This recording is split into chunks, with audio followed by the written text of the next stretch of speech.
He cannot be seen to be weak in any way whatsoever. And if it means denying the reality of a deadly disease, or if it means diminishing the extent to which this disease is dangerous, then he will do that.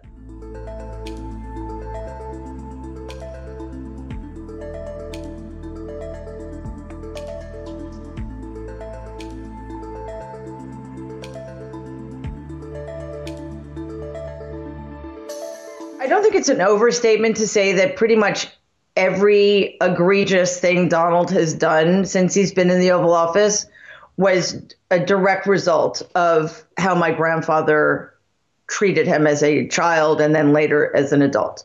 He has no impulse control. He's deeply selfish.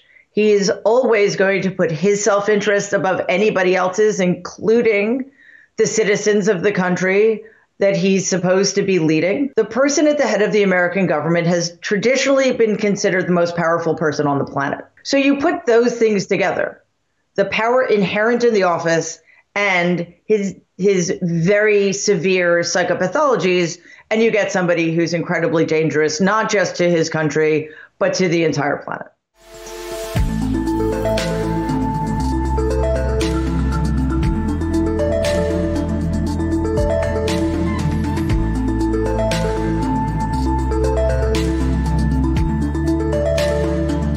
Life was a zero-sum game. He treated his family that way. And that means there could always only be one winner and everybody else was a loser. And being a loser was punished severely. So it was sort of this win-at-all-cost mentality that meant that even if you knew what the rules were, they didn't apply to you. Because if it was good for you, if it benefited you somehow, it couldn't possibly be wrong. This is the way Donald approaches everything.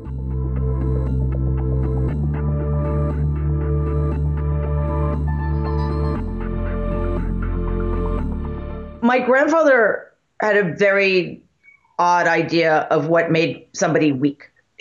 So in my family, it wasn't just being kind or admitting your mistakes.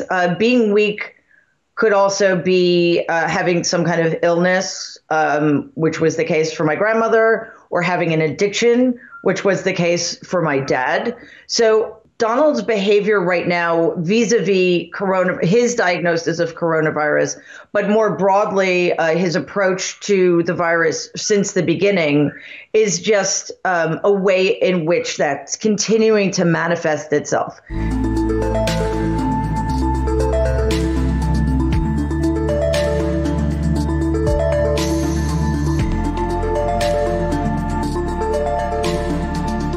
One of the greatest scams ever perpetrated on the American people was convincing a large portion of them that Donald cared about working people.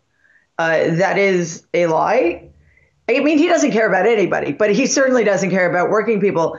And I think we've seen this most recently in his behavior after his release from the hospital. He walked into the White House, a sick man, contagious, with a deadly virus, took off his mask and was completely willing to endanger every single staff member he came into contact with, from the Secret Service to the secretaries to the housekeepers to the people who make his meals and make his life comfortable on a day-to-day basis. He does not care.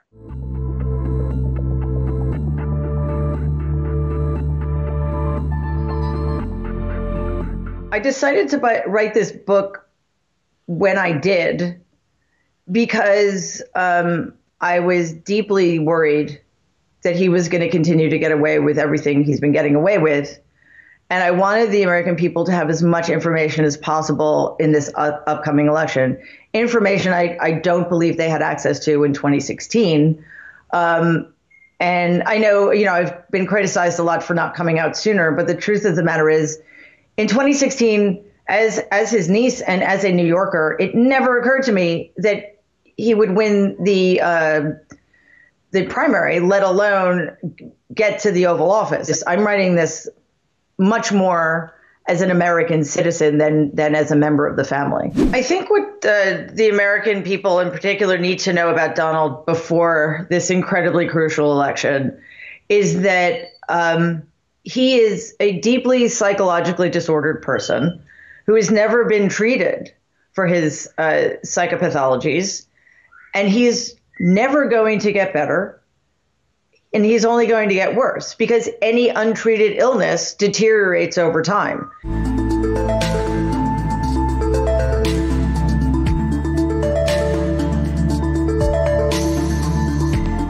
He's going to find that unacceptable.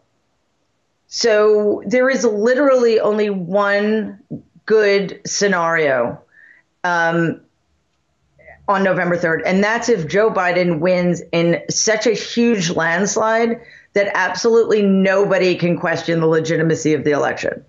If Joe Biden wins and it's close, or if Joe Biden wins but we don't find out the results right away, it's going to be a disaster. We cannot kid ourselves about what Donald is willing to do to change the results or muddy the waters for his followers, because it's really important to understand that, we're having this conversation in the context of a situation in which Donald is already actively cheating to steal the election.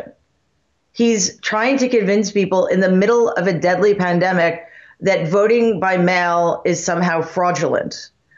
He's trying to convince people that if Joe Biden does win, the election will have been rigged.